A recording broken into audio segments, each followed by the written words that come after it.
Hello everyone and welcome back to Proof Gaming. In today's video, we'll be going back into the Beginner's Rating Guide series, and for this boss fight, I will be overviewing Samarog. And as always, just a preface, this is not for people who want an in-depth look at him. This is more for beginners who need a quick fix on the basics of the fight. If you happen to want more detailed information, I will be leaving the wiki page down below for this specific fight. So without further ado, let's get started.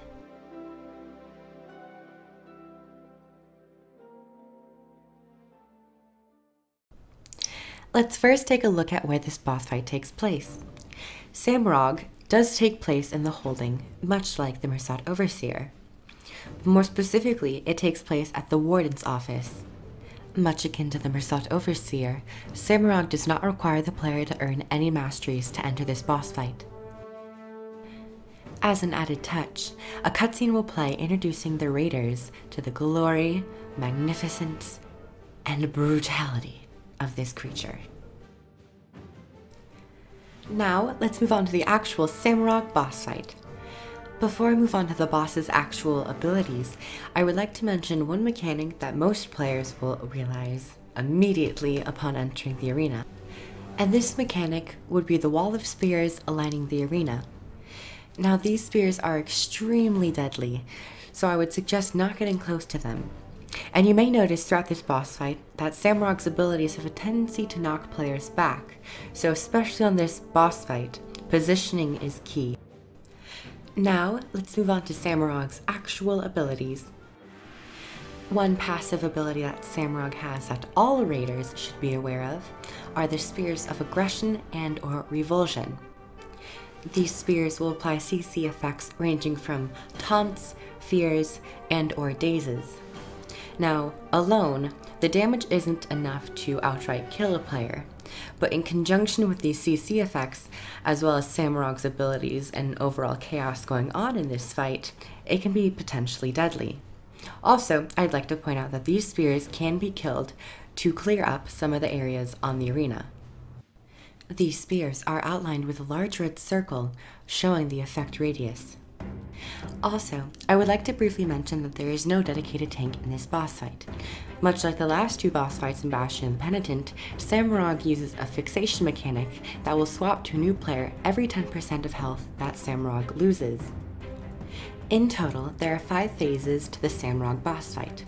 For the first phase, it really is just introducing the raiders into this new boss fight and making sure they get eased into the mechanics. The mechanics of the first phase include basic auto attacks that will produce a shockwave, knocking back players into potential spears of aggression or revulsion, and also the potential wall of spears. These shockwaves can be avoided by jumping over them and or dodging through them. The second and final ability in this phase is known as Brutalize.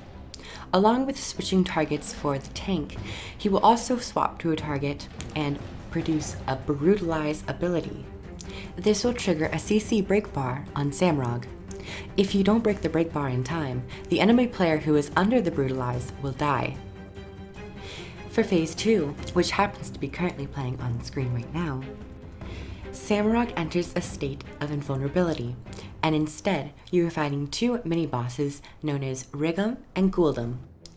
Rigom the Human's unique mechanic is that any damage done to Guldhem the Jotun will be redirected towards him. Every time you defeat him, he will be momentarily defeated, but not permanently dead.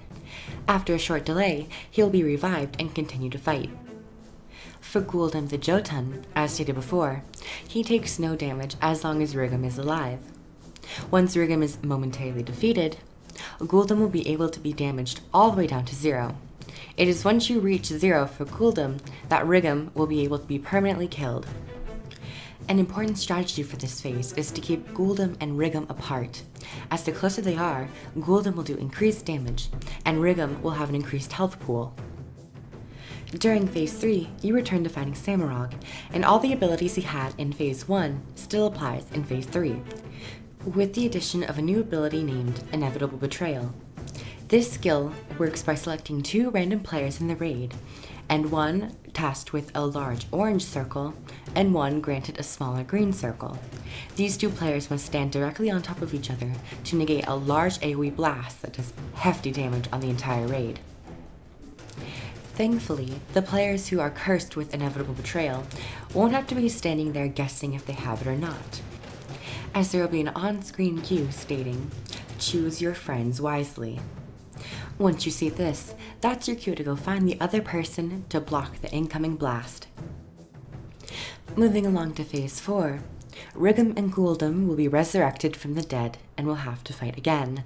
It's pretty much just a rinse and repeat, nothing too special. Welcome, Raider, to the final phase of Samarog. During this phase, Samarog becomes frantic and grants 3 new abilities to himself. The first skill to mention is known as Bludgeon. This is much like the shockwave ability that he has, but now he slams both of his spears into the ground. This action overall is performed much faster, and the knockback effect is increased. The second ability that he gains is known as Slam. Samarog will lift his spear into the air and slam the head of it onto the ground, critically injuring any player underneath it. Most players will be sent straight to the down state, but if you happen to have an unusually high health pool and/or toughness, you might be able to survive.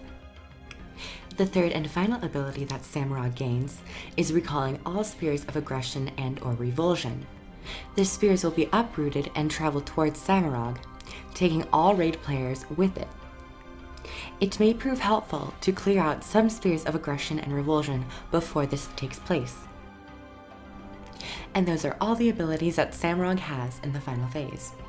All you have to do is keep watch of spears, his slams, and his giant sweeps and knockbacks. Don't get too lazy and/or proud of yourself, because there's always the chance that you'll be knocked back into the wall of spears and feel great when your whole entire raid team dies. So, keep vigil and beat him like a piñata.